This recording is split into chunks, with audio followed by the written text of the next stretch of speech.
বাংলাদেশকে ডেডলাইন আইসিসির ভারতে আসা নিয়ে সিদ্ধান্ত জানাতে একেবারে সময়সীমা বেঁধে দেওয়া হলো। বাংলাদেশকে সময় বেঁধে দিল নিয়ামক সংস্থা। আরো ডিটেইল আপডেট জানাতে পারবে ইরন রয়েছে আমার সঙ্গে। ইরন, বাংলাদেশকে ঘাড় ধাক্কা দিয়েছে আইসিসি। বাংলাদেশের মুখ পড়েছে খেলতে না আসার নাটকের জবনিকা পড়ে গেছে।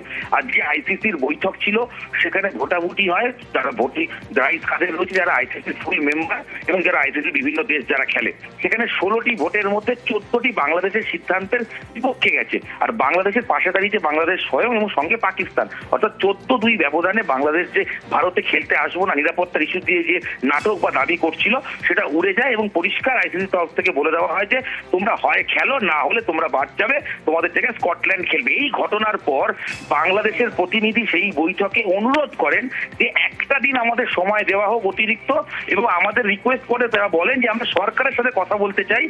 সরকার যেহেতু আমাদের অনুমতি দিতে চাইছে না, মানে অর্থাৎ ক্রিকেটাররা ক্রিকেট খেলতে চাইছেন, ক্রিকেট বোর্ড ক্রিকেট খেলতে চাইছে, কিন্তু বর্তমান বাংলাদেশের আভ্যন্তরীণ সরকার যারা রয়েছে, অন্তর্বর্তীকালীন সরকার, তারা সিদ্ধান্ত নিয়েছে ভারতে আসবে না।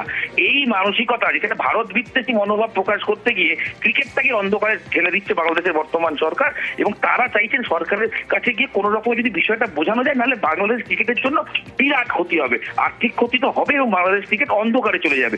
বিশ্বকাপ খেলতে হলে আসতেই হবে ভারতে, না হলে বাদ যাবে বাংলাদেশ, বিকল্প হিসাবে খেলবে স্কটল্যান্ড। সিদ্ধান্ত নিয়ে ফেলেছে আইসিসি। বাংলাদেশ ক্রিকেট বোর্ড একটা অনুরোধ করেছে যে 24 ঘন্টা সময় দেওয়া হোক, তার মধ্যে ইতিমধ্যে কয়েক ঘন্টা পেরিয়েও গেছে। বাংলাদেশ ক্রিকেট বোর্ড তারা শেষ চেষ্টা করে দেখতে চান যে কোনোভাবে যদি সরকারকে রাজি করিয়ে তারা আসতে পারেন, তাহলে অন্তত তাদের ক্রিকেটটা বাঁচবে, না হলে কিন্তু আগামী দিনে অন্ধকার নেমে আসবে বাংলাদেশ ক্রিকেটে। এবং ভোটাভুটির ক্ষেত্রে আরো একবার বলে দিই, বাংলাদেশের এই যে না খেলতে আসার যে নাটক বা নাটকীয় ভাবনা চিন্তা, পুরোটাই 14-2 ব্যবধানে আইসিসির বোর্ড মিটিং এ ভেস্তে গেছে। 14-2।